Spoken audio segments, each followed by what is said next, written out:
ઓલપાડમાં ભારે પવન સાથે આવેલા વરસાદે નુકસાની વેરી છે। કામરેજથી નેત્રજ્ઞના રસ્તા પર મસમોટું વૃક્ષ પણ ધરાશાયી થયું છે। મહાકાય વૃક્ષ કાર પર પડતા ભારે નુકસાન થયું હતું તો વૃક્ષ ધરાશાયી થતા વાહન ચાલકો માટે રસ્તો પણ બંધ કરવો પડ્યો છે। ફાયરની ટીમે વૃક્ષ કાપી રસ્તો ખુલ્લો કરવાની કામગીરી શરૂ કરી છે। મુળદ ગામ પાસે વીજ વાયરમાં ફોલ્ટ સર્જાતા તણખા ઝર્યા હતા, જેમાં પ્રભુનગર વિસ્તારમાં ભારે પવનના કારણે પણ લગ્ન મંડપ ઉડ્યો હતો।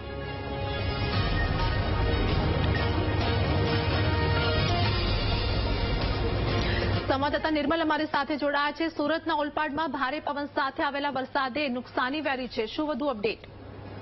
ચોક્કસથી કે ગત રોજ મોડી રાત્રે ભારે પવન સાથે વરસાદ વરસ્યો હતો અને હાલ લગ્ન સિઝન ચાલી રહી છે। લોકો લગ્નમાં મજા માણી રહ્યા હતા, ત્યારે અચાનક જ ભારે વાવાઝોડું આવતા જ લગ્ન મંડપ હતો એ લગ્ન મંડપ ઉડવા માંડ્યો હતો। લોકો તાત્કાલિક લગ્ન મંડપ બચાવવા માટે મંડપ પકડીને ઉભા રહ્યા હતા। જ્યારે ઓલપાડ તાલુકાના મુળદ ગામે જે પ્રભુનગર આવ્યું હતું ત્યાં લગ્નમાં વીજ હોય છે, વીજ તાર પર વીજળી પડતા તણખા ઉડ્યા હતા, અફરાતફરીનો માહોલ સર્જાયો હતો।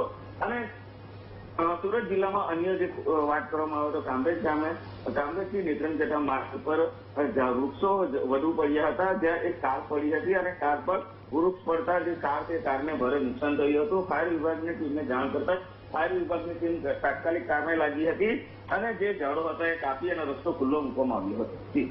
જી આભાર નિર્મલ, સમગ્ર માહિતી આપવા બદલ।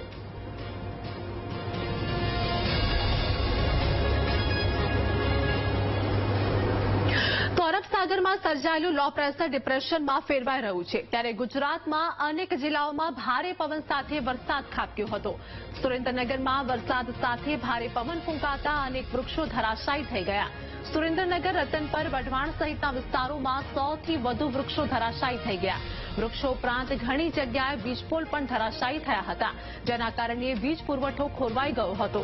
સુરેન્દ્રનગરના શહેરી વિસ્તારમાં જ 40 થી વધુ વીજપોલ ધરાશાયી થઈ ગયા અને વૃક્ષો અને વીજપોલ ધરાશાયી થયા પછી પીજીવીસીએલ મહાનગરપાલિકાની ટીમ અને ડિઝાસ્ટર વિભાગની ટીમ કામે લાગી હતી। ધરાશાયી થયેલા વૃક્ષો હટાવવાની અને વીજપોલ ઉભા કરવાની કામગીરી હાથ ધરવામાં આવી હતી।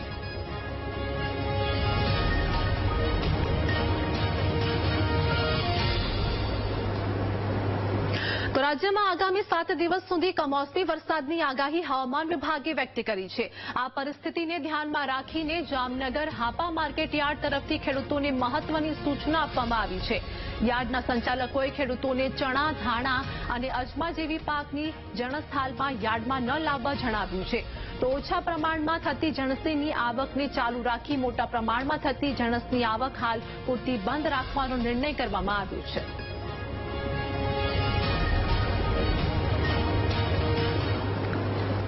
હવામાન ખાતાની માવઠાની વરસાદની આગાહીના પગલે જામનગરના હાપા માર્કેટિંગ યાર્ડમાં વિશાળ જથ્થામાં આવતી જણસો, ચણા, ધાણા, અજમો અને ઘઉંની આવકો સદંતર 2 દિવસ પહેલાથી જ બંધ કરી દેવામાં આવેલ છે।